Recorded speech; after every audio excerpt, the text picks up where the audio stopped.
Le pido por favor, licenciado Pascual Zárate, que nos haga la introducción a este tema tan interesante del día de hoy, por favor. Gracias. Pues estamos llevando a cabo este evento en donde la parte principal es que podamos registrar la memoria oral de las vivencias de Salvatierra. Quienes ya estamos en la tercera edad, debemos de dejar un legado de las experiencias para las nuevas generaciones y para que conozcan cómo fue que se desarrolló los juegos, cómo se desarrollaron las calles y los edificios, y se expliquen muchas de las costumbres y mucho de la forma como está trazada la ciudad. Y todo esto está motivado desde la perspectiva del presidente municipal José Daniel Sámano Jiménez, quien al recibir Salvatierra la declaratoria de zona de monumentos históricos, que solamente 69 ciudades tiene esta declaración en el país, y que representa una forma de decir que Salvatierra es importante para la cultura de México, que se debe de conservar. Y se debe de conservar porque contiene 241 edificios que no han sido destruidos y que han sido modificados muy levemente. Y dentro de esta tarea de que apreciemos esta cultura de Salvatierra, pues nos ha indicado que fomentemos en las nuevas generaciones el aprecio, el cariño por conservar el patrimonio cultural. Y la forma más directa, la forma más persuasiva, no va a ser dándole los datos históricos de los edificios de una manera académica parecida a una clase de su salón, sino a través de las vivencias de quienes, siendo niños, empezando a vivir en la ciudad y siendo la ciudad todo su mundo, nos pueden platicar cómo era Salvatierra. Y en este sentido, este inmueble, aquí donde ustedes están tomando clases, tiene una trayectoria que es más perdurable que los otros mesones de los que vamos a hablar. Aquí se logró mantener el mesón desde casi el comienzo de la llegada de las poblaciones a Salvatierra, de las poblaciones españolas, hasta 1968-1969, y siempre fue mesón. Hay otros espacios que fueron mesones, de los cuales van a hablar en este caso el doctor Raúl Aguirre Núñez, quien su familia ha sido propietario de lo que fue el Mesón de la Luz. ¿Han ustedes oído hablar del Mesón de la Luz? Seguramente no, pero hoy van a saber una historia para que ustedes cuando tengan visitas y que nos digan, platícanos de su ciudad, pueden platicar historias de cómo éramos en el pasado. Y hay otra sección donde hubo misiones, que fue el portal de la columna, que allí estuvieron 5 misiones que fueron fabricados, que fueron construidos por los carmelitas. Entonces, nuestra idea principal es el tener la narrativa de las vivencias familiares o la historia oral de nuestros antepasados, del lugar donde vivíamos, el lugar donde estamos nosotros llevando nuestras actividades. Yo creo que ustedes sí deben de preguntarse por qué está construido de esta manera este recinto, quién lo hizo, y si dice ahí por qué dicen que es mesón, qué es un mesón, por qué le hicieron mesón, para qué servía. Bueno, esas preguntas pues vamos a tratar de resolverlas. También está aquí para darnos un testimonio de experiencias pasadas en estos lugares la señora Alicia Licha Caballero, quien además era familiar de las últimas encargadas de llevar la administración del mesón, y que también nos han dicho los testimonios de la gente que vive en la calle Colón, que donde ella vive ahora, es también un antiguo mesón, o sea que aquí, de acuerdo a la memoria oral, dos mesones. Bueno, voy a dejar mi alocución, mi presentación, y vamos a pedirle como primer orador que nos va a contar su historia al doctor Raúl Aguirre, quien es el propietario de lo que fue el Museo de la Luz. Un aplauso para el profesor Raúl Aguirre.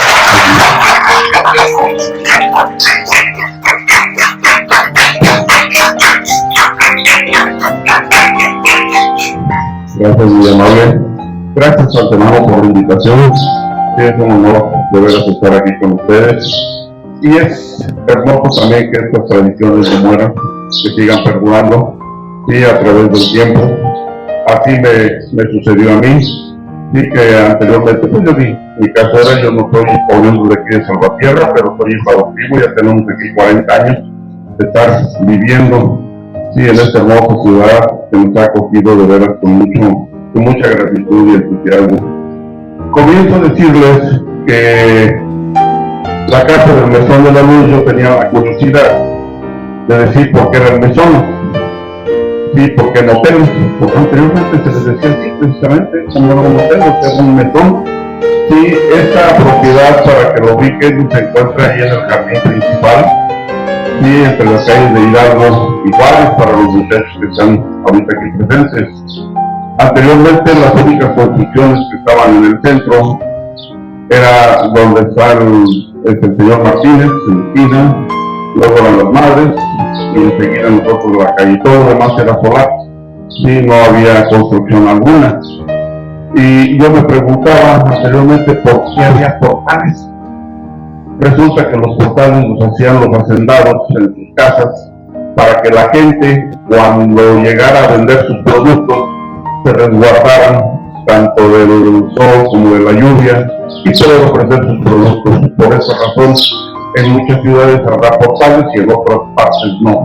Sí, con el advenimiento del gobernador Torres Landa, muchas de esas construcciones desaparecieron. Y en ese lado. Esta casa data más o menos de 1740, 1760, como me platicó mi abuelo.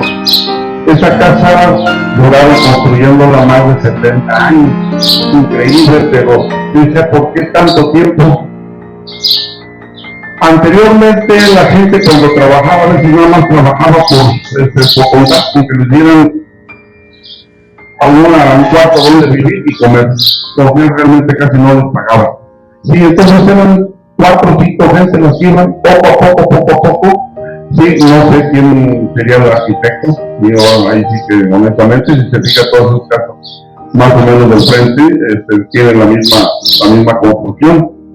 Sí, y esa casa empezó justamente como mesón, donde el frente era donde llegaban las personas a hospedarse, y por la parte de atrás donde está ahorita el bodegón, era la entrada de las carretas.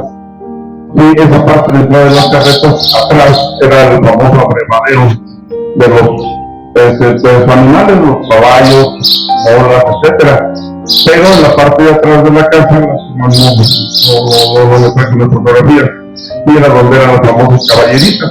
¿Sí? Entonces tenían separadas las caballeritas de lo que eran las molas, ¿sí? los de carga, ¿sí? en ese lado. Y así estuvo funcionando durante muchísimos años, hasta la época de la Revolución. En la época de la Revolución, en la época de los cristeros, se acuarteló ahí el ejército. Allí estuvo acuartelado durante muchos años. Hubo muchas matanzas en la parte de atrás. ¿Sí? Cuando se empezó a reconstruir, hubo, empezamos a ver que había muchos esqueletos y todo lo bien por la vez, pero era la matanza de lo que hacían. y empezaron la gente a atender, vamos a decir así, al ejército. Entonces se fueron quedando ahí familias, se hacían de comer, les lavaban, etc.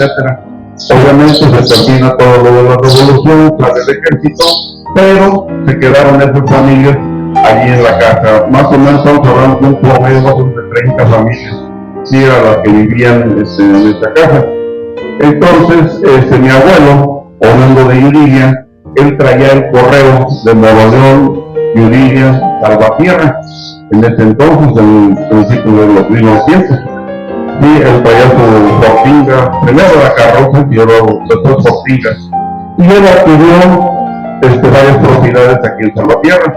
Una de ellas fue esta casa, la otra donde está Vancouver, y la otra donde están los funerarios Camargo en la esquina de Hidalgo y Leandro Barrio. En esta casa fue en 1934 cuando se adquirió. En esa época, obviamente, seguía mi abuela recibiendo la renta de todas sus familias, y yo todavía, obviamente, no tendré cuatro, ya no más después, pero todavía iba, y me acuerdo que eran 5 o 10 pesos que les cobraban por cuarto de renta, ¿sí? En ese aspecto. Hasta que mi papá, no aguantando ya la situación, que eran los problemas, tantas familias, se peleaban, todo, y fue a Guanajuato con el gobernador y le solicitó que por favor desalojaran a la familia. Fue una labor titánica, porque imagínense, si ahorita en este tiempo es difícil, imagínense en aquel tiempo también. Y fue por durar más o menos unos 5 o 7 años de desalojar a todas sus familias. Y en ese lado, toda la casa, en la parte del frente presentaba una fuente muy bonita de piedras, en la parte de atrás también. Y entonces, de ahí fue cuando se retiró y se empezó a construir. En la época se empezaron a modificar todos los cuartos, todas las partes súper destruidas. Ya después de ahí, antes de eso, me acuerdo que después de verlo se pusieron una placa ahí donde había pernoctado Miguel Hidalgo. Sí, dice aquí no, gente a llegar a él, los generales y todo eso, y los dejaban allí. Y en el portal de la columna era donde él se quedaba, sí, era allí donde él más bien pernoctaba. Sí, acá no, acá eran los generales que estaban. Como eran los de Miguel, pues siguieron aquí, pernoctó, y aquí se fue esa placa que le hicieron el favor de ponerlo, sí, en ese aspecto. Posteriormente se rentó para un club juvenil con el padre Navarrete, sí, Nicolás Navarrete, que lo cual duró prácticamente casi unos 15 años, 20, sí, en ese aspecto. Por azares ya del destino, sí, se rescató esa casa porque se iba a expropiar, la querían hacer para museo o para seguir con el club juvenil o casa de cultura, sí, y se duró más o menos unos 3 a 4 años para poderse rescatar la casa. Ya de ahí ya no se volvió a rentar. Ahí lo que nos hacía el favor era el abuelito Don Carlos, que era el que nos ayudaba mucho a mantenerla, sí, en ese aspecto, una persona muy querida, Don Carlitos, sí, en ese aspecto, y tu abuelita Doña Cris, sí, lo recordamos con cariño, porque gracias a ella también se mantuvo esa casa en las condiciones, sí, ha sido labor titánica en ese lado. Ya después del fútbol juvenil, cuando se salió, se quedó esa casa sin habitar, hasta que llegamos nosotros en 1986. Sí, y hasta la fecha es donde hemos estado. Ahorita en la parte de atrás se hizo ya un salón de zona de eventos, de fiestas, sí, y contamos con la familia, pero más o menos a ratos grandes. Esta es la historia de este mesón, sí, de mucha tradición. Inclusive cuando hice el salón, le dije a mi mamá, me dice que no hay el nombre de ponerle a este salón, y me dijo mi mamá, dice, pues ponle como se llamaba la casa, Mesón de la Luz, porque desde que se hizo esa construcción, ahí fue Mesón de la Luz. Y por eso se queda con la tradición. Sí, a grandes rasgos, esta es la historia. En la época en la que estaban los padres, Navarrete, hicieron dos películas, pero una más notada fue la de Traigo la sangre caliente con Valentín Trujillo. Y gracias a esa película se rescató esa casa, porque como estaba en días de expropiación, y esa casa había un contrato, entonces en el cual pues, no se podía arrendar. Tuvimos que ir hasta México, en Churubusco, ahí para que nos dieran la copia del cheque, y donde se había pagado, y gracias a eso se rescató la casa. Fue muy nombrada porque creo que hubo muchos, en ese entonces hubo muchos extras. Toda esta calle de aquí de Colón se rentaron para estos eventos, en Acámbaro también, Chamácuaro. O sea, en aquel entonces tuve la fortuna de platicar con el señor Valentín Trujillo, y era donde decía que el director quería dar realce a muchas partes aquí de Guanajuato, que había lugares hermosos, y creo que sí, sigue habiendo lugares hermosos. Estamos en el corazón de la República, pero son lugares muy hermosos, entonces trataban de ellos mismos de rescatar todas estas. De acuerdo también se filmó también aquí en Yuriria, todo lo que es el convento, todas las partes tan hermosas que tenemos aquí en este lado. Y eso es como anécdota, dice de lo de la casa, mucha gente se acuerda de esa casa por poquito. Estaba filmando la película, así creo que duró un buen tiempo, y haciendo eso, pero eso también como anécdota de este lado.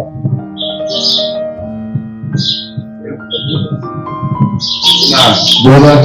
¿Alguna pregunta que quieran? No, perdón, muchachos, ánimos. Sí, esto no es para la posteridad. Sí. Justamente cuando lo del ejército, la gente que vivía allí, y de los del ejército que lo hacían, se quedaron en la casa. Y esa gente fue la que hizo esa vecindad, eran las 30 familias más o menos que vivían en esa parte. Sí, porque una cosa son los cuartos del frente, pero la parte de atrás era donde era un hacinamiento tremendísimo. Sí, porque imagínense ustedes, más de 30 familias ahí vivir. Imagínense los conflictos, ¿no?, que existían entre ellos mismos. Sí, era muy, muy difícil. Sí, en ese lado, por eso la flores se quedó como vecindad. Sí, y mucha gente la conoce así como vecindad, ya son más grandes en ese aspecto. Sí, ellos inclusive son el abuelito ese de Yuriria, y les había dejado en herencia. Y en aquel entonces ya ves que las herencias se dejaban ¿cómo le llaman ahora? Para poder repartir ya de sí, en ese lado. Mi abuelo, esa casa la tenían comprometida con el banco, ¿sí? Y se las iba a expropiar el banco.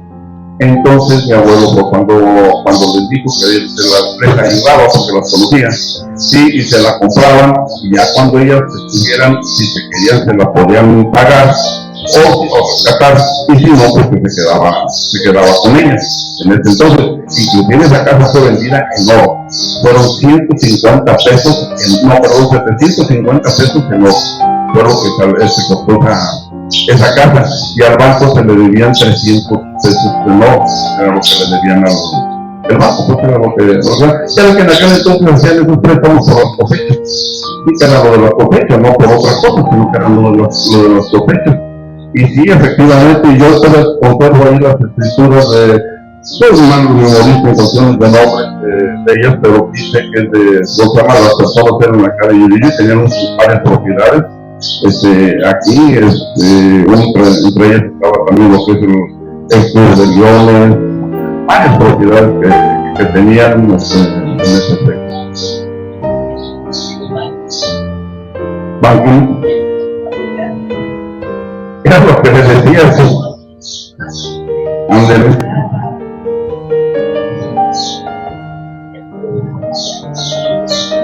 Ajá.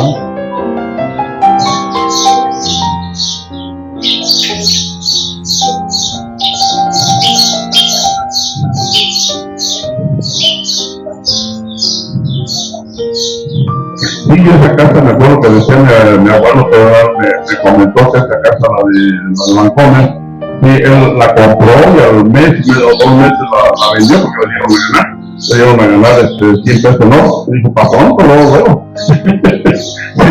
la dio, y la casa, bueno, allí decían Doña Lolita, donde vendían la gasolina, porque era ahí en Milán, vendían ahí petróleo o algo así, y una bomba ahí que tenían, y en ese lado. Y esa casa se quedó también, inclusive ahí los Carlitos también llegaron a vivir ahí durante mucho tiempo, y Doña Toyita, que estuvo también muchos años ahí con la esquina de la cantina, y o sea que tuvo sus alcances, y en ese lado. Y esa propiedad, mi abuelo, su hijo, era muy fumador, y dejó en la calle prácticamente a su familia, y mi abuelo dijo, cuando le dijo, se la regaló a su nuera, dijo, así que, y luego la vendieron, sí, esa casa, pero esa casa ya se vendió, estamos hablando de unos 67, 68, algo así, ya se vendió esa casa, sí, en ese lado, sí, sí, luego aquí, hay gente oruga aquí de Torretierra, de mucho bolengo, de mucho. Justamente cuando pasen, hay un Cristo que está en la pared, está pintado ahí. Justamente cuando era vecina, un señor quedó ciego por el cambio, y relata mi abuelo que estando ciego pintó ese cuadro. Ahí sí. Tiene un poquito los ojos, pero imagínense en aquel entonces nada más está guiando con un niño, lo guiaba, sí, y empezó a pintar. Yo varias veces estuve tentado a quitarlo, ya ve que cuando estuvo joven no te buscaba nada, y dije lo voy a pintar, pero resulta que con todas las inclemencias del tiempo, goteras, todo lo hizo por ver, se ha conservado perfectamente bien, sí, y ahí sigue. Sí, y estamos hablando que ese Cristo sí también va mucho más antes de 1834. Y ese Cristo de ahí. Y hay una toma emblemática que hicieron con Valentín Trujillo cuando estaba ahí llorando también al Cristo ahí. Es una toma emblemática que hicieron de los Cristos. ¿Sí? No sé si tengan alguna otra, pero espero no habernos aburrido. Sí, muy amable, muchas gracias. Pues muchas gracias, un aplauso, fue muy interesante.